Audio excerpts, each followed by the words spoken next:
Good morning and welcome back to Morning Buzz. I'm Alex, and as always, I'm here with Jordan. Yesterday we promised we'd dive into something that's been on my mind ever since I watched my roommate casually eat ghost pepper wings while I was literally crying from the mild sauce.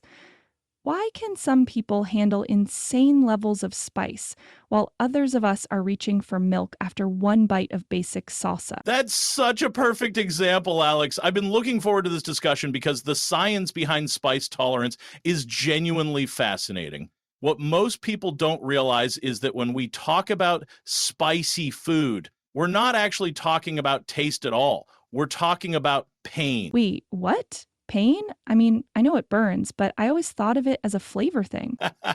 Exactly.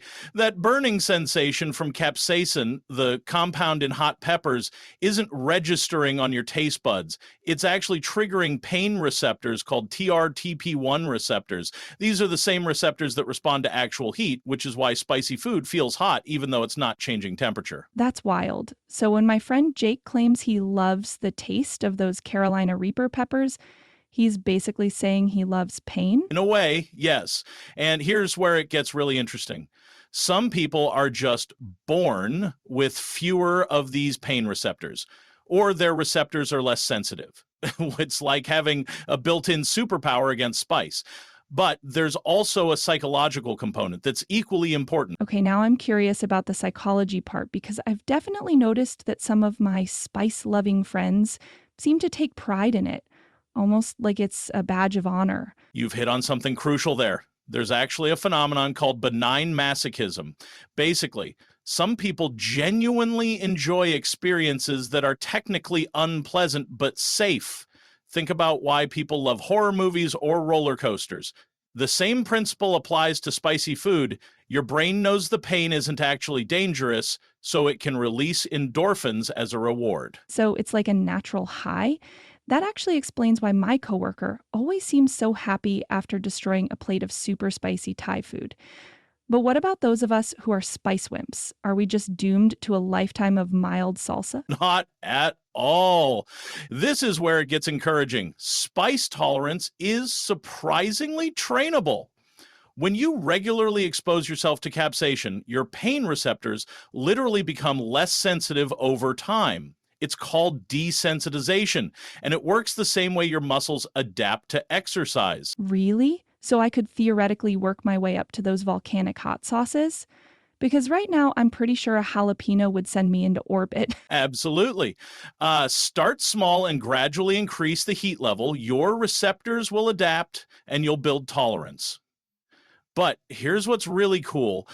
Different types of spice affect people differently. Some people might handle jalapenos fine, but struggle with black pepper. Or they might be okay with wasabi, but not hot sauce. That's so interesting. I actually know someone who can eat the spiciest Indian food, but absolutely cannot handle horseradish.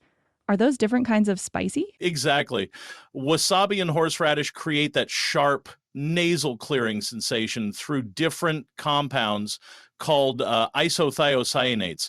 Black pepper uses piperine, which creates that tingly, almost numbing feeling. Each one targets different receptors, so you might be a champion with one type and a complete lightweight with another.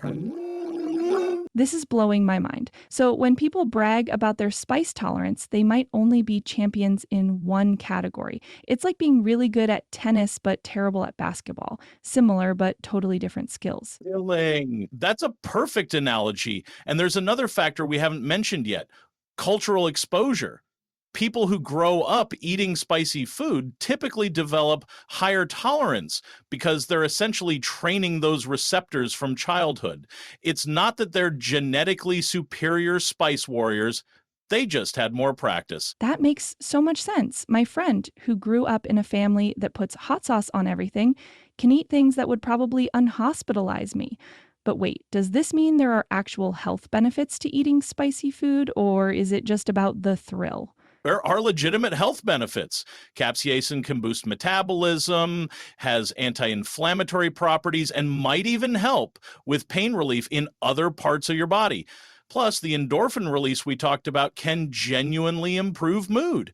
So Spice lovers might actually be onto something beyond just showing off. Well, that settles it. I'm officially starting my spice tolerance training this weekend. Maybe by next year, I'll be one of those people who casually orders extra hot instead of hiding behind mild, please. And can you make sure it's really mild? I love that commitment. Just remember to have some dairy on standby during your training. Your future, more adventurous taste buds will thank you. Perfect advice. All right, everyone, that's our deep dive into the spicy world of pain tolerance and taste buds.